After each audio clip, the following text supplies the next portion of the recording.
someone's like the second greatest player in esports almost, where they haven't played one pro game, which is what the French people tried to do. I can see at least why they got carried away, because he is actually cracked out. Like, he's unbelievable. In fact, one of the things is, this is exactly the sort of player where I wish there was still ProView. Disclaimer, I did invest in the company that made ProView, but that's not the only reason why. Because, mate, when you see him do his outplays, you actually do need to see what he's clicking with the mouse, because when you see how he actually, like, dances around, like, fucking skill shots, like, when he goes right back in on the edge of the fucking damage area. It's actually straight fire. You would never know if you took the nameplates off, this is actually like a rookie. And not only that, a rookie in a team with more experienced players. Like, they actually do just play around him as if he is supposed to be like the best ADC in the league. And then lastly, the other thing that's crazy is, I made this point on Some of the Insight. Normally, when someone's a rookie, I expected a really extreme player profile. I expect either, like, you're a maniac and you go in and you try and kill everyone, you think you're the best. Or you play, like, conservatively, you don't want to get made to look silly. You sort of, dude, he actually has the balance between both. Like,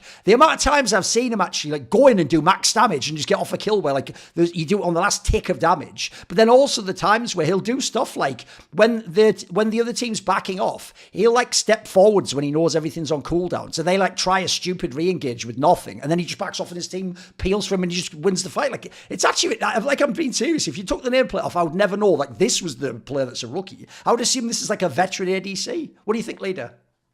I think I agree with you. Like, the most good thing about Caliste is, I wouldn't say it's even the clicks. I think the way he fake pressures on mid waves, or like around fights, or like baits people to go in on him to, like, start a good fight, is like the best thing about him, especially when you're on a competitive scene in front of people playing, because you can do this easily in scrims and solo queue, but it's not really easy to replicate it on stage, like in an important game.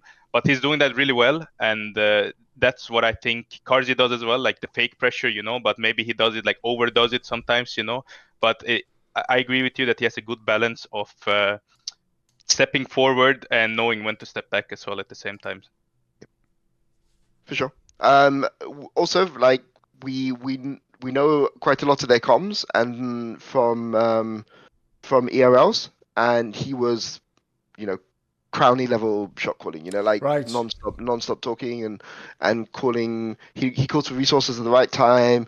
He was doing this, like, back when Syncroft was playing with them. So when was that? That was like 2023, 2022.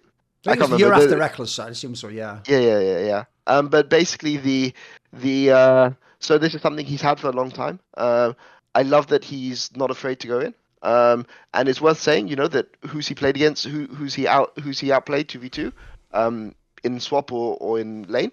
This week he's Super and Alvaro, and it's Carzzy and Hylissang, right, who are considered the key, at least by the public, is the key factors for their team, for the success and failure of their team. And him and Tarkovas have been destroying them, right? So I'm sure G2 will have a tactic in hand. But bot lane is very, very important right now. 2v2 in bot lane is very important.